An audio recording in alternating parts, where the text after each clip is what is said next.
Every country prints its own money. Japan has the yen, Britain has the pound, Europe has the euro, India has the rupee. So here's a question almost nobody asks. If every nation has its own currency, why does one single currency run the entire planet? Why is oil priced in dollars? Why do central banks from Tokyo to Cairo stockpile them? And why does one meeting at the US Federal Reserve move markets on every continent? It's not just because America is rich. It's not just because America is powerful. The real answer is a 100-year story. 2 world wars, a broken promise about gold, and one green piece of paper that quietly took over the world. By the early 1900s, American banks were booming, but fragile. Financial panics kept hitting. Banks collapsed. Savings vanished overnight.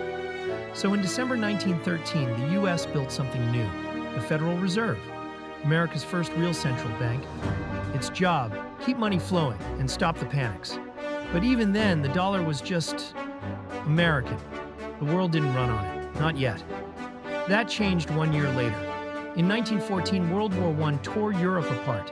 Factories that once made clothing now made weapons. But one country stood mostly outside the fighting, the United States. While Europe burned, America sold the world what it needed: food, steel, oil, weapons.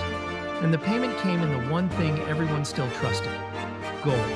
Ship after ship crossed the Atlantic, loaded with gold, bound for American vaults. By 1918, the U.S. wasn't just rich. It was becoming the world's financial center. But the dollar still had a rival: the British pound. Its moment hadn't come, not yet. Then, in 1929, the U.S. stock market collapsed. Banks failed. Millions lost their jobs. And the pain didn't stay in America. It spread across the entire world. The lesson was brutal. Without a stable system tying currencies together, one country's crisis could infect everyone. Governments searched for an answer. Then history handed them a second war. World War II shattered Europe a second time. Cities in ruins, economies wiped out. Meanwhile, American factories ran at full power: planes, ships, weapons for the Allies. By 1945, the U.S. held the largest share of the world's gold. It was the one major economy still standing. This was the moment the dollar had been waiting for. Just before the war ended, in July 1944, delegates from 44 countries met in a small New Hampshire town called Bretton Woods. Their question: how do we stop this from ever happening again? Their answer changed money forever. Instead of every currency tying itself to gold, most currencies would now tie themselves to the dollar. And the U.S. made one enormous promise: any government holding dollars could trade them for gold, at $35 an ounce. For the first time in history, the dollar sat at the center of the world's financial system. It wasn't just America's money anymore. It was becoming everyone's money. But that promise had a catch. America now had to hold enough gold to back every dollar it had promised, and keeping that promise would only get harder. After the war, Europe and Japan had to rebuild everything: roads, factories, entire cities. The U.S. helped fund it through the Marshall Plan, sending billions of dollars overseas starting in 1948. Those dollars didn't just rebuild bridges. They spread the dollar itself across the globe. Back home, America's own economy exploded. Suburbs, cars, factories running around the clock. More countries saved dollars. More banks held dollars. More trade ran in dollars. Everything looked unstoppable. Until it wasn't. Through the 1960s, American spending kept climbing. Infrastructure, social programs, and a costly war in Vietnam. More and more dollars flowed out into the world. And foreign governments started asking an uncomfortable question: if every dollar can be traded for gold, does America actually have enough gold to cover them all? That single question cracked the entire system. On August 15, 1971, President Nixon went on live television and ended it. The United States would no longer trade dollars for gold. Full stop. Economists panicked. Many predicted the dollar would collapse. It didn't. Because the dollar was never really valuable because of gold. It was valuable because the world trusted the economy standing behind it. Trust turned out to be stronger than metal. In 1973, an oil crisis rocked the globe. A year later, the U.S. and Saudi Arabia struck a set of agreements that reshaped everything, pushing much of the world's oil trade to be priced in dollars.